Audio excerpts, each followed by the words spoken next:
Hey, what is up everyone? Welcome back to another review, and today I'm going to be taking a look at another high-grade GQuuuuuuX release, which is the three-legged Dom, also known as the high-grade Gaia's Ortega's Rick Dom GQ. As usual, this video right here would not have been possible without those absolutely fantastic people over at HobbyLink Japan, so there is a link down there in the description, and I did do a full separate build video of this kit, so if you want to see this being constructed from the ground up, the unboxing, all of that good stuff, then check out that other review. It's a very nice build, it's a solid kit, and it's about time to put it through the ringer. Let's go.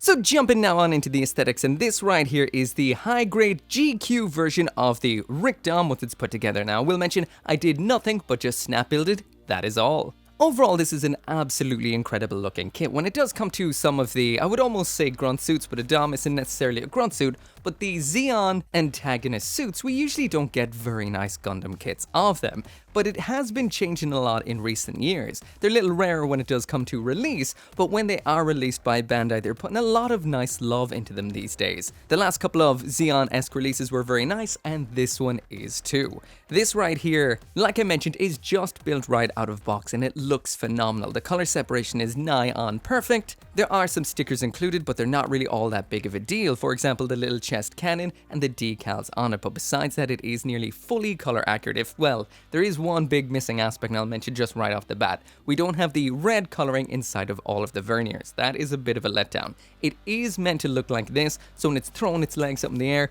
thrusting all around the place in high mobility three-legged mode, you're meant to be, well, seeing all of that nice red with the nice silver. So that is a little bit of a letdown. But overall, when it does come to the silhouette, the proportions, it looks phenomenal. It is rock solid. We did see some pre-release footage of this particular kit where it looked like the back leg was a little bit on the loose side, but no, this thing is solid as an absolute rock, poses up well, and in every pose, it does look phenomenal. No matter what light you do throw this kit into, it always looks insane. Again, I haven't even panel lined this. I haven't done anything. This is it out of box, and it is just so impressive. Let's zoom on in for a little bit of a closer look.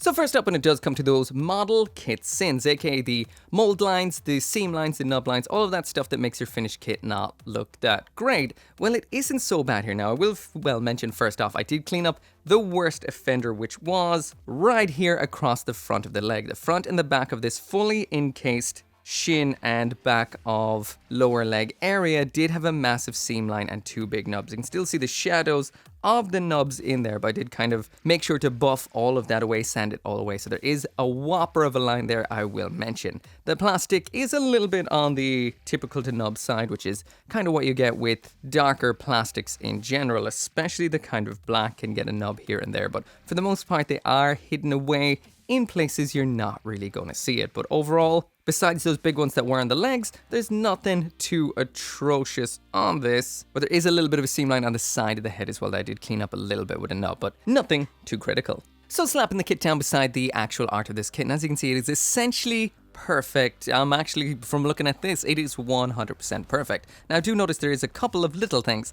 like there is some red lines on these particular aspects right here, these little indents that we're not actually seeing on the actual kit. That would be easy to fill in because it is a recessed part, but it is missing. Also, there are some little missing dot sections up here, but that's my fault. They're actually still on the sticker sheet I just noticed. Flipping now around to the back, and this is kind of where you can see the biggest issue there is here, and that is there is no red inside of those verniers. So those verniers there are all lacking that red. So Bandai, when it does actually cut corners, it tends to do it around the back on backpacks, on the bottom of the feet, those sort of things, the stuff that you don't see that often, and that is definitely what they've done on this kit. So if you're going to pop it up on your shelf, just stand in there, it's not really going to make a big deal, but if you want to see it from below and see all that red, you're going to have to paint that yourself. So when it does come to the various details and the nice little aspects on this, the first thing I really have to point out is the beautiful mono eye in this kit, which is perfectly color separated with a nice clear piece. It catches the light oh so nicely, but there is, as you can see, a little tiny fraction of a millimeter of a chunk missing from the bottom. So the way the actual nubs are aligned on this, the gates of the runners, does mean that it means you have to cut close to the actual rim of this, which is a little bit on the difficult side and a bit of an odd choice.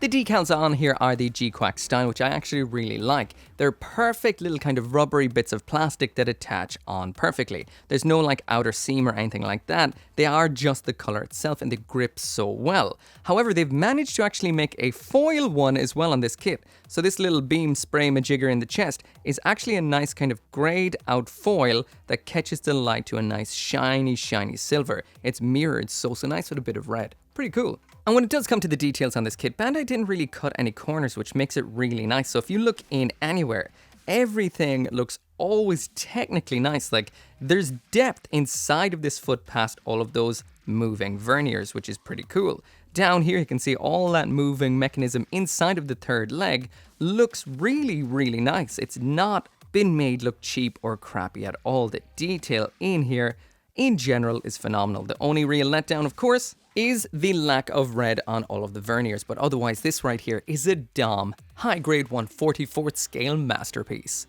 Anyway, there's that full 360-degree spin, so you can see all of the details and everything about it for yourself. Again, this is a nice chunky kit right here. The way they've adopted the leg to be the backpack is such a cool design touch. That is so cool. It also doesn't make the kit back heavy because of, I guess, the massive feet and the amount of surface area it kind of touches the ground with, and the fact that it is just an all plastic rock solid build. Overall, everything is so beautiful about it. Again, the vernier is a little bit of a letdown, but overall, what else is there to say? We've got red in underneath the black shoulders, which is a very nice touch for a DOM kit, and everything just looks so nice. Again, when it comes to DOMs, this is a high grade masterpiece. So now jumping into a bit of a size comparison, and there's it beside your average size 1/44th scale Gundam, which is the RX-78-2, the high grade Revive on the left, and the real grade 2.0 on the right. Moving now on through some more kits, there's the high grade GQuuuuuX, the high grade GQ version of the Gelgoog, the high grade Zaku 2 Kai, wait no, Hyzak, high grade Galus J, high grade Gundam Guxion, high grade Gundam EX, high grade Gundam Ariel, high grade Psycho Doga, and the high grade Nightingale. So now jumping on into the accessories, and here's everything that comes with the GQuuuuuX version of the Rick Dom. So what we're getting here is 2 heat sabers, a bazooka, some alternate hand parts including this anchor shooting back of hand section, as well as a widespread left hand. So first up, when it does come to the hands in here, one strange-ish kind of thing is we only do have the one right hand included, whereas we have pretty much 3 options for the left. The design of the hands in here is incredibly unique, which is a little bit of a double-edged sword. So that does mean they do look incredibly nice, even just for a standard holding hand. But at the same time, it means you won't be able to match it to any of these sold separate posed hands if you do want something a little bit more unique than just this kind of square holding hand for the left-hand side. Or should I say, for the right-hand side. When it comes to the left hand, like I said, we do have 3 options. So we have the standard one right here, which is just your old holding hand like on the other side. And as for the options, swapping them out is just your usual kind of ball joint attachment. But I will mention, these hands do have a little bit of a pivot in the actual wrist, which is always nice, especially for a kit that has a bazooka or sabers, which this kit does. Also, it does have a funny kind of thing where you can see there's something held inside the hand, even when there isn't something held inside the hand, which is kind of a funny touch. The other hand we have in here is this one, which is a widespread hand, and the detailing on this is incredible. It looks like it almost has moving joints with just how good they look. All the way around, absolutely incredible. This one right here is a standard ball joint attachment, so there is no hinge in this, and it just pops on just like so. It's always nice to have a unique widespread hand for some cool poses. As for the final option, that is this right here. So this is an alternate back of hand which attaches onto the left arm, and as you can see, we've got these posable wires here with 2 little anchors popping out. Now you do have to cut this anchor wire out from one whole piece, so you can actually change the length on both of them if you want one a little bit longer and a little bit shorter for a kind of different sort of dynamic look. So when it comes to getting this attached on, you just pop the back off the left hand like so and pop this on like an alternate back of hand, which it actually is. This is what it looks like with those anchors attached on. It's good and strong. These feel pretty good. And then you just pop the hand on as you would. We do have a little bit of articulation in the wrist, which is always nice for getting into a perfect pose. And speaking of a pose, this is what it looks like launching off those anchors in a little bit of a simple pose. Overall, works perfect. So next up in here, we've got those heat sabers. So once again, these are like beam sabers, except it's not a beam, it's just a rod that heats up. These did get a little bit bent in transit because they are made out of a funny kind of soft material. It does kind of feel like a beam saber material, but as you can see, it is completely opaque. The handles on these are nice, they're in that nice injection silver plastic that we see in the verniers and the bottom of the feet. So getting these heat sabers into the hands is the same old routine. That is, you pop open the hand sandwich style, these are the ham for the sandwich, you close up the sandwich just like so. And I will mention these don't actually fit flush in the hands, they're actually a little bit on the loose side. So they will move up and down inside of the hand on you, spin around, all of that sort of stuff. When you attach them on, that isn't so much of a big deal. There is a nice little bit of articulation in the wrist so you can pivot them forward and back to get the pose that you want. And when these are not in use, we do have a nice storage section up on the shoulder, and these aren't beam sabers, so you don't remove the beam section because it's not a beam, it's a big old rod, and they just pop in like so via a little bit of a peg into a slot. That is what they look like, and they hold on nice and tight. So the last thing in here when it comes to the accessories is the giant bazooka, and they're not joking, this is pretty much giant. I thought it'd be your standard kind of gunpla bazooka size, but there is a high-grade Gundam just for the sake of comparison. So this is even longer than a Gundam is tall. For example, if this guy right here was equipped with this bazooka, it would look a little bit like that.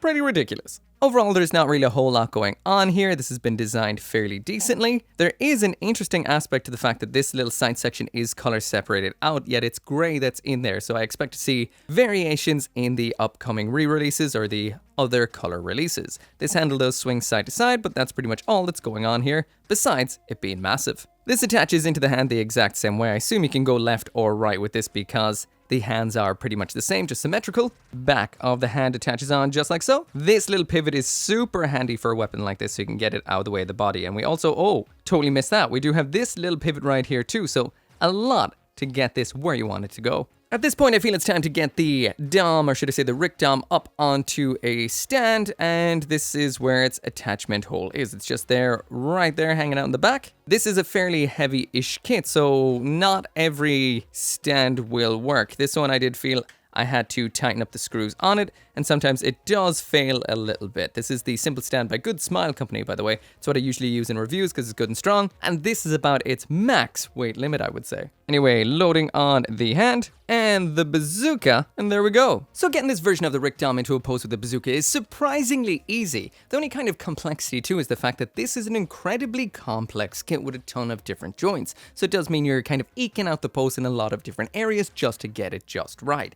I would say it's, well, it flows into its poses well, but it doesn't necessarily. You do have to work to get them, but what you do get is great because of all of the nice articulation, especially those flaring, forward-moving shoulders so you can get this bazooka exactly where you want it. When it is finally in a pose, it looks absolutely incredible. The Dom always just looks perfectly at home when it has a massive bazooka in its hands. This looks absolutely stellar.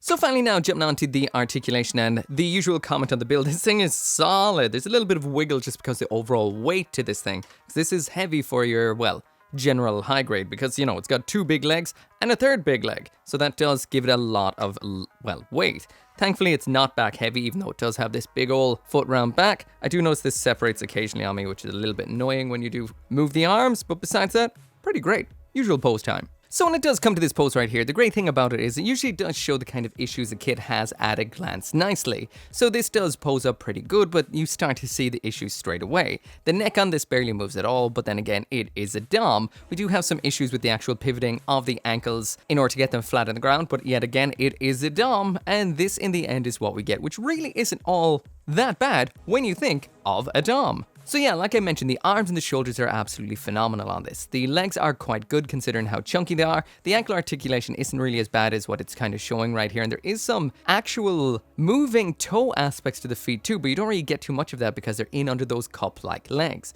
Overall, everything's nice. It still maintains its balance incredibly good, even in this kind of off-kilter pose. And like I mentioned, I couldn't get that foot flat on the ground, but that, well, what can you say? It is a Dom, it's a hover unit, it doesn't necessarily stand on the ground, and this version is kind of a space use version, so again, not really the biggest deal, is it?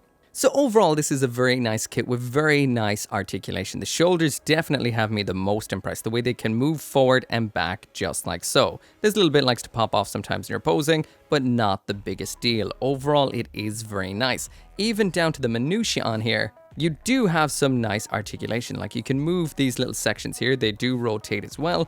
This is stuff that they didn't need to add into this, but they absolutely did. These armors can move up and out of the way of the legs. Like I said, we do have a dropping waist mechanism in here, which adds a lot to it. The ab crunch is fairly decent too. And the way this body actually moves separate to the backpack there, because the backpack is a third leg, is very interesting. As for that third leg, it's just a basic kind of up and down movement from this kind of section here, which does look like a nice thigh from the front. And then it just kind of has all 3 legs on the ground. So if you want something with massive crazy stability out of the box, this has got 3 legs. So you're pretty much going to get it.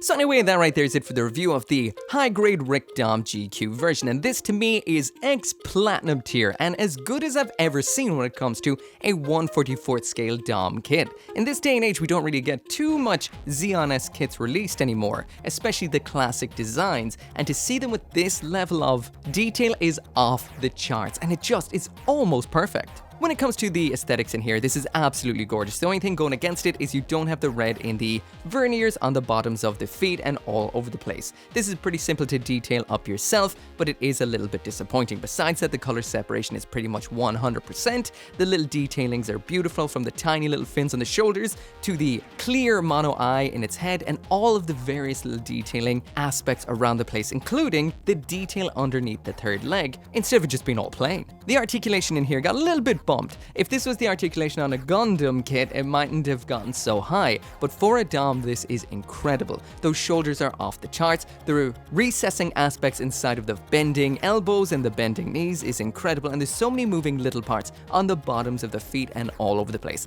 Everything pretty much moves on this, include the mono eye. Accessories wise, this got average 3 out of 5 because the accessories in here are okay. There's nothing too crazy, nothing too great. They all do what they need to do, and they all look good once attached on there, and what more could you really ask for? Finally then, when it comes to the build, again, this got kind of bumped for points as well because it is a Zeon design. The build here, I'm comparing to other kind of Doms and Rick DS's and all those sort of things that are out there, and there isn't really anything quite this nice. The last few kind of Zeon releases in high grade have been great. The Galus J, the AOZ Hyzak have been really great kits, but this one's even more special. Again, so many moving parts, great detail, it's fun to build up. You have to build 3 legs. That's good or bad depending on how much you like building legs, but it is a great build. Highly, highly recommended. But yeah, the final word right here is if you love Zeon kits, especially big chunky ones like Doms like this right here, this is a no-brainer. You have to get it. It is pretty much perfect. You'll just need a little bit of red paint. Anyway, this video right here, again, not possible without those absolutely fantastic people over at HobbyLink Japan.